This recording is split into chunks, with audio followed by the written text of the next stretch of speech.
বাংলাদেশ সেনাবাহিনীকে শান্তিরক্ষা মিশন থেকে বাদ দেওয়ার মতো কোনো সম্ভাবনা আছে কিনা? ইউএন হাইকমিশনার ভলকার তুর্কি বলেছেন, বাংলাদেশ সেনাবাহিনীকে শান্তিরক্ষা মিশন থেকে বাদ দেওয়ার পরিকল্পনা ছিল তাদের।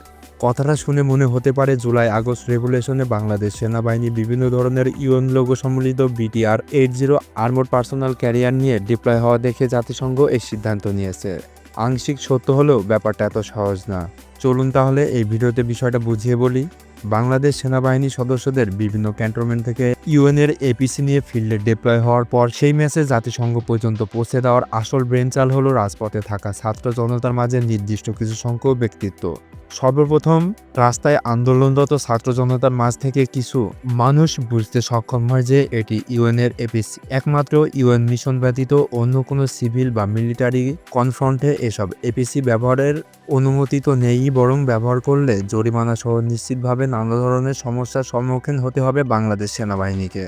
পরবর্তীতে ইউএন লোগো সম্মিলিত ওই এপিসিগুলির ছবি সোশ্যাল মিডিয়ায় ভাইরাল হলে অনেক পাবলিক ফিগার তার সংশ্লিষ্ট কর্তৃপক্ষের মাধ্যমে ইউএন অবধি পৌঁছে দেওয়ার ব্যবস্থা করে।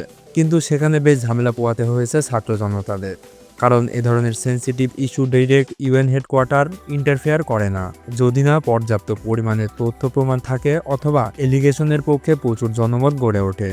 অতঃপর সংশ্লিষ্ট কর্তৃপক্ষ সিদ্ধান্ত নেয় তারা জনমত গড়ে তোলার জন্য ইউএনএইচসিআর সহ সমস্ত অর্গানাইজেশনগুলিকে অ্যাড্রেস করবে।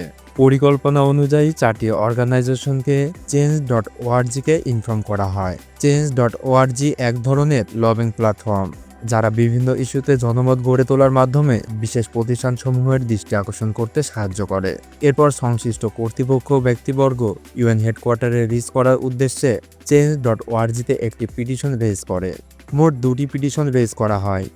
এর মাধ্যমে সর্বপ্রথম যে পিটিশন রেজ করা হয় সেটা প্রথম 2 দিনেই 22,000-এর অধিক মানুষ সাইন করে এবং দ্বিতীয় পিটিশন লক্ষাধিক মানুষ সাইন করে।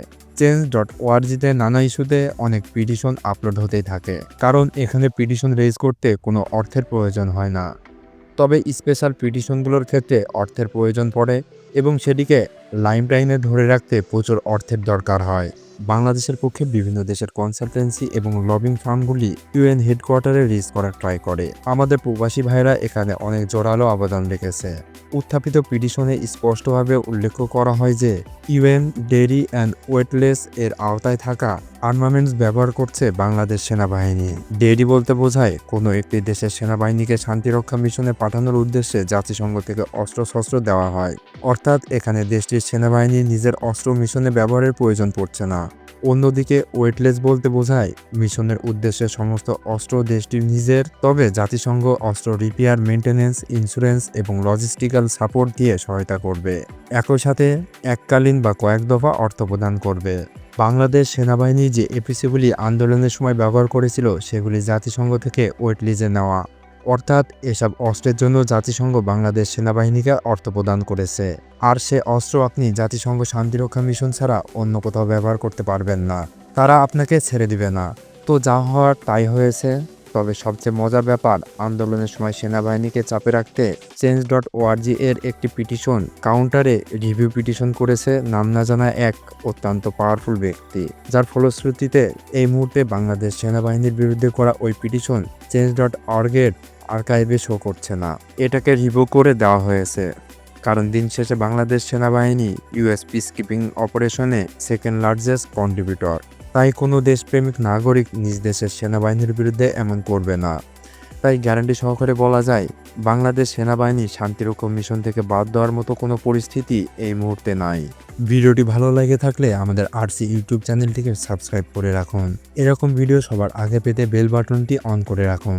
এই ভিডিওটি শেয়ার করে অন্যকে জানার সুযোগ করে দিন।